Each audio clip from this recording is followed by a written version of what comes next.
बिस्मिल्लाहिर्रहमानिर्रहीम। स्टूडेंट, हमारा जो टॉपिक चल रहा है वेक्टर एनालिसिस का, इसमें हमने जो टॉपिक शुरू किए हुए हैं 3 टॉपिक हैं। इसमें ग्रेडियंट, डाइवर्जेंस और कर्ल।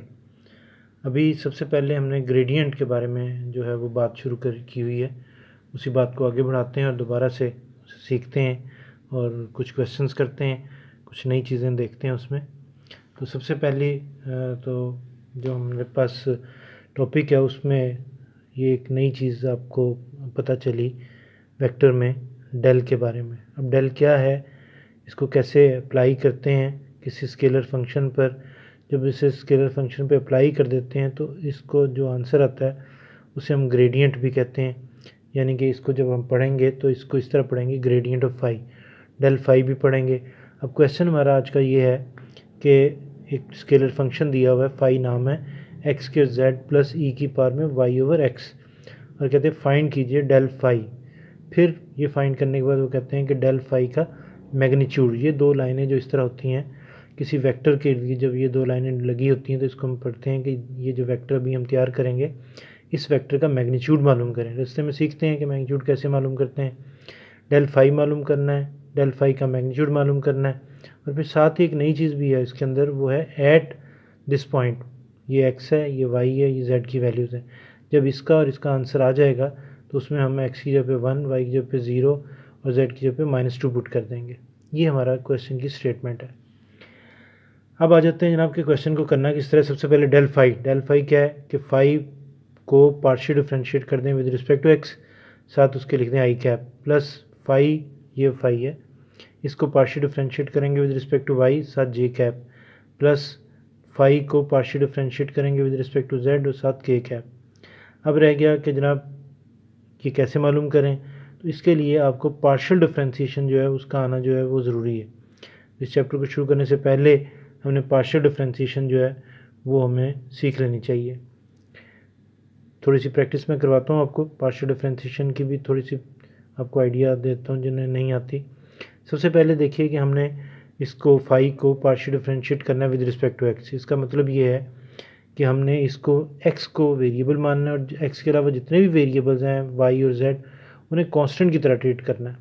तो जेड कांस्टेंट है, कांस्टेंट कोएफिशिएंट वैसे ही आ गया। एक्स स्क्वायर की डिफ्रेंशिएशन, पावर उतार नीचे, पावर में कमी 2x आ गई, प्लस ई की पावर में वेरिएबल एक्स, क्योंकि वेरिएबल है वो वेरिएबल पावर में है तो इसकी डिफ्रेंशिएशन होती है ई की पावर में।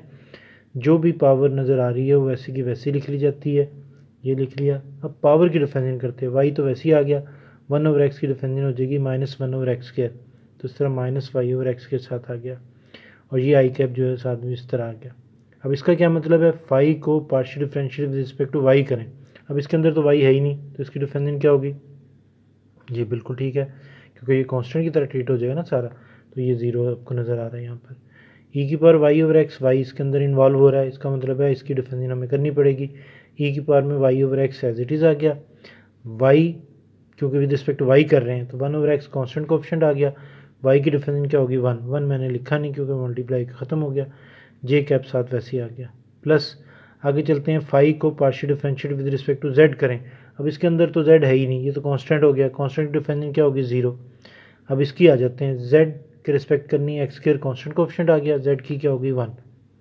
इस तरह डिफ्रेंशिएशन होगी, थोड़ा सिंप्लीफाई करके मैंने ये लिख लिया। अब उसने कहा हुआ है डेल फाई का जवाब मुझे इस पॉइंट पे चाहिए, तो इसका क्या मतलब है कि जहाँ जहाँ एक्स वाई और जेड है वहाँ वहाँ पर ये वैल्यू जो एक्स की, वाई की और जेड की जो है ये हम पुट कर देंगे। नेक्स्ट पेज पे देखते हैं, यहाँ पर वैल्यू इस स्टेप में अब अगर गौर करें तो इसमें सिर्फ आपको यहाँ पर इन जगहों पर एक्स वाई और जेड की वैल्यू जो है वो पुट की हुई नज़र आ रही हैं।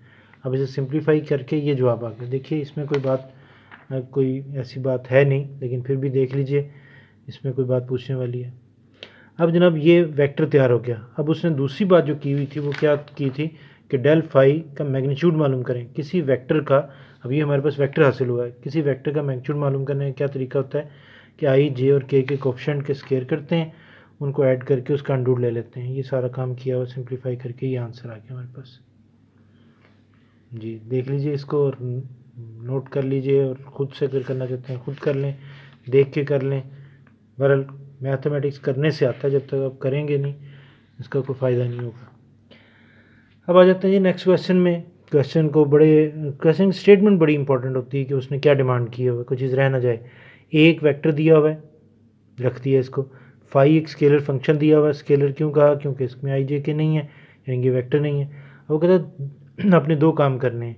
ए वेक्टर जो ये दिया हुआ है इसका डेल फाई के साथ डॉट प्रोडक्ट मालूम करना है। अब डेल फाई जब पहले मालूम करेंगे वो यकीनन एक वेक्टर आएगा, फिर इस वेक्टर को और वो जो वेक्टर हम इससे तैयार करेंगे उन दोनों का डॉट प्रोडक्ट मालूम करेंगे। रास्ते में हम डॉट प्रोडक्ट भी सीखेंगे कि दो वेक्टर का डॉट प्रोडक्ट कैसे मालूम करते हैं। फिर वो कहता है कि ये वेक्टर जो मैंने ए दिया हुआ है इसका डेल फाई जो भी हमने तैयार करना है उसका और ए का क्रॉस प्रोडक्ट मालूम करें।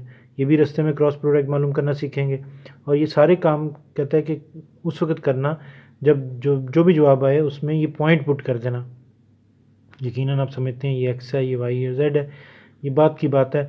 हमारे पास ए का डॉट डेल फाई के साथ मालूम करना है। पहले डेल फाई ही हमारे पास नहीं है, इसका मतलब हमें पहले डेल फाई मालूम करना होगा जी। डेल फाई देखिएगा, फार्मूला लिखा, क्या मतलब है इसका? फाई को पार्शियल डिफ्रेंशिएट कर दें with respect to x. Phi ये है विद रिस्पेक्ट टू एक्स, ये तो कांस्टेंट है 0 माइनस वाई वैसे आ जाएगा, एक्स की हो जाएगी 2x। ये पार्शियल डिफरेंशिएशन अगर आपको आती है तो ये देख लीजिए, पार्शियल डिफरेंशिएशन बिल्कुल सिंपल सी है। ये हमारे पास वेक्टर तैयार हो गया। अब हमने क्या करना है, ए वेक्टर का और डेल फाई जो हमने वेक्टर तैयार किया खुद से, इन दोनों का डॉट प्रोडक्ट मालूम करना है। अब डॉट प्रोडक्ट कैसे मालूम करते हैं उसका तरीका यहाँ पे सिखाया गया। ए और डेल फाई, ये डॉट डेल फाई, ये बीच में डॉट डॉट, दो वेक्टर का डॉट प्रोडक्ट मालूम करने का तरीका ये होता है कि आई के क्वेश्चन को आई से प्लस जे के क्वेश्चन को जे से प्लस के क्वेश्चन को के से मल्टीप्लाई करते हैं, आई जे के साथ नहीं लिखते। ये जवाब आ गया। अब उसने कहा हुआ है मुझे जो आंसर इसका देना है वो इस पॉइंट पर देना, एक्स की जगह पे 1, वाई की जगह पे -1, जेड की जगह पे 1, यहाँ पे पुट कर देंगे।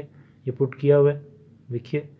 कोई बात अगर गलत है तो उसे मुझे बताना है आपने कमेंट्स में, अगर ठीक है तो नोट कर लिया। अब उसने दूसरा काम क्या कहा था, उसने कहा था कि आपने ए का डेल फाई के साथ क्रॉस लेना है और ये पॉइंट पुट कर देना है। अब दो वेक्टर का क्रॉस प्रोडक्ट कैसे मालूम करते हैं वो सीखते हैं यहाँ पर। सबसे पहले तो जो लोग क्रॉस प्रोडक्ट का जिन्हें नहीं पता उन्हें पहले क्रॉस प्रोडक्ट समझा दें। दो वेक्टर ए और डेल फाई का क्रॉस लेना है। तरीका ये होता है कि एक डिटर्मिनेंट बनाते हैं, पहली रो में हमेशा आई जे के लिखते हैं, फिर यहाँ जो पहला वेक्टर है उसके आई जे का ऑप्शन पहले लिखते हैं, फिर जो दूसरा वेक्टर है उसके आई जे का ऑप्शन बाद में लिखते हैं। ये बड़ा ख्याल रखना है कि पहले यानी कि रो नंबर 2 में क्या लिखना है, रो नंबर 3 में क्या लिखना है। फिर इस डिटर्मिनेंट को ओपन कर लेते हैं। डिटर्मिनेंट ओपन करना शायद आपको आता है, फिर भी सीख लें।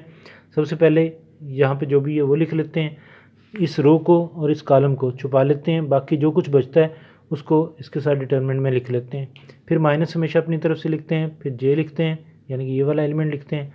फिर इस कॉलम को जिसमें जे पड़ा हुआ है, इस रो को जिसमें जे पड़ा हुआ है उसको छुपालते हैं, बाकी जो बचता है उसमें लिख देते हैं। खैर इसी तरह के का सिलसिला बनता है।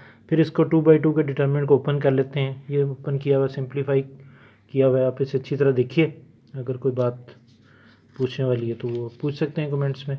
अब इसमें हम आखिर में क्या करेंगे, उसने कहा था मुझे जो आंसर आए उसमें इस पॉइंट पे मुझे आंसर चाहिए, तो इसमें एक्स वाई जेड की वैल्यूज़ पुट कर दी, इसमें जहाँ जहाँ एक्स वाई जेड है वैल्यूज़ पुट कर दी हैं, सिंप्लीफाई किया, ये जवाब आ गया। ये हमारा मुकम्मल जो है वो क्वेश्चन हो गया। इसमें हमने क्या क्या सीखा, डेल फाई मालूम करना, डॉट प्रोडक्ट वेक्टर का मालूम करना दो वेक्टर का, और क्रॉस प्रोडक्ट दो वेक्टर का मालूम करना। अब आपने काफ़ी चीज़ें तैयार इसमें हमने इस क्वेश्चन में सीखी हैं। पॉइंट पुट करना भी सीखा और डॉट भी, क्रॉस भी। इसको आप अच्छी तरह तैयार कीजिए, इंशाल्लाह ताला कोई प्रॉब्लम नहीं होगी।